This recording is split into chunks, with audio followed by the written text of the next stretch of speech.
Hello, hello, hello, and welcome to day 6 of our Summer of Self Love Challenge. I'm so glad to be here with you right now as I have had such a wonderful day that I'm getting to you so late in the day to even talk about our program. So I had a wonderful day spent with my family. Today was our 4th of July. I got to see my little grandniece who um, lives in another state, and she was here today. So we had a really great time. So let's get into it. Today's topic is my worth is not tied to my productivity. And I think this is a very important lesson for all of us women to understand because we live in a world that teaches us to measure our worth by how much we do, where accomplishments become the currency of our value, where we're praised for productivity but rarely for simply being. And yet, your worth has never been determined by what you achieve, it has always lived within you. But, Goddess, I want you to remember something. Your worth is not tied to your productivity. And I think a lot of us suffer from what I call FONDE, FONDE, fear of not doing enough, fear of not doing enough for other people to be considered a good person, fear of not doing enough in whatever roles we have, such as, being a mom, being a daughter, being a wife, that we're not doing enough for those around us to really um, show our worth, and this could not be further from the truth. Okay. Your As we say, your worth is not tied to your productivity. You are enough simply because you exist. Sorry. You are enough simply because you exist. You are sacred in your being, not your doing. And let this remind you be your permission slip to release the pressure on yourself, to choose presence over performance, to root into your inherent value just as you are. So today, I invite you to breathe deeply into this affirmation. My worth is not tied to my productivity. My worth is not tied to my productivity. My worth is not tied to my productivity. And we really have to reinforce this within ourselves because sometimes our brain doesn't know the difference between when we say something in the affirmative, such as my worth is tied to my productivity, and my worth is not tied to my productivity. So you may even want to take this a step further and find an affirmation for yourself that's particular to yourself that puts something in the affirmative is that my worth is tied to my being, not my doing. My worth is tied to my being, not my doing, but something that is more specific to you, and see how that works for you. So now we have our 3 questions to stir in our cauldron. Number 1, where did I first learn to equate my worth with how much I accomplish? Was it from family? Was it from school? Was it from work? Or was it from society at large? How has this belief shaped the way you treat yourself? And, when I think about it for myself, I can think that probably at home, at work, at school, and society at large all played a part in allowing me to believe that I had to always be doing something, accomplishing something in order to feel valuable and worthwhile. And then when you take a step back from that, you see that your value is inherent to you regardless of anything you accomplish or don't accomplish. Okay. So now we can also ask, how do I feel in my body and spirit when I let myself just be without the need to achieve?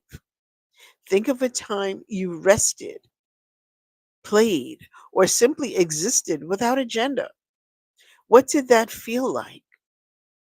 What might it feel like to invite more of that? And I think when we do that, What we're actually showing is a more playful version of ourselves, a more childlike version of ourselves that we can really see as healing the wounds of the inner child, where we are not expecting ourselves to be or do anything that we don't want to do, or to be or do something that we really are not, and to live in our fullness as a human being, which is very important.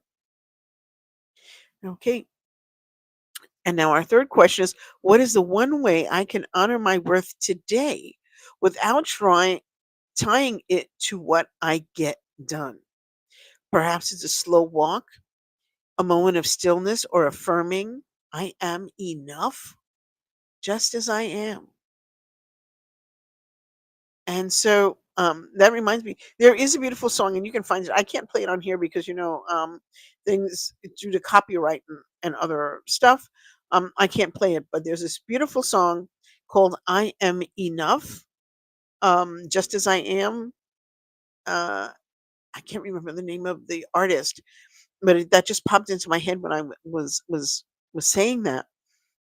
And that might be something worth finding and playing for yourself, reminding yourself you are fine. You are worthwhile. You are valuable. You are worthy just as you are. You are enough. So here's our closing blessing. May you remember your worth is in your presence, your essence, and your light. You are not here to hustle for your value. You are already whole. You are already worthy. And just as Viola Davis says, I was born worthy. And so are all of us. Okay. So now, if you really want to deepen your connection with your self love into into the work we're doing with our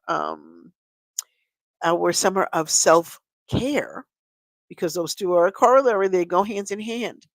Um, Today's um, assignment was to take a walk in nature, something that's completely untied to doing anything. Be like the Buddha, sit underneath a tree for a while, feel the grass beneath your feet, feel the wind and the sun on your face, and simply be who you are. Now, I know it's a little late in the day for that, but maybe tomorrow you can do two things for yourself and take that nature walk, hug a tree. If you listen, the trees do have a message for you.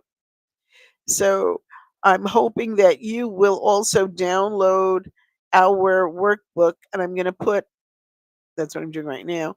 I'm going to put um, the the um, the download for the workbook in the chat, and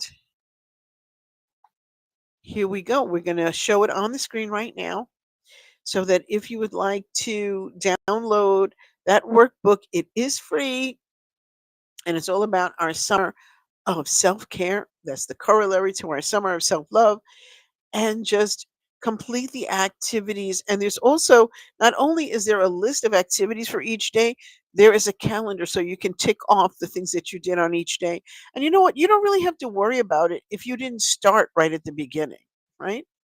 If you um if you say miss days 1 through 5, then you can still go back and do those things and tick them off on the particular day that you did them, or tick them off on the day you were supposed to do them, however you want to do it.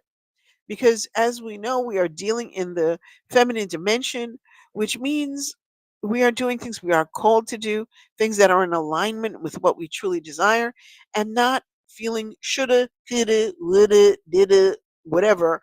We are allowing ourselves simply to be, which is our lesson for today, and not tied with our productivity, and also not tied with our activity, whether that activity is productive or not. We are allowing ourselves just to simply be who we are. I thank you so much for joining me today, and I'm going to see you next time for day 7. So take care, and I'll see you then. Bye bye.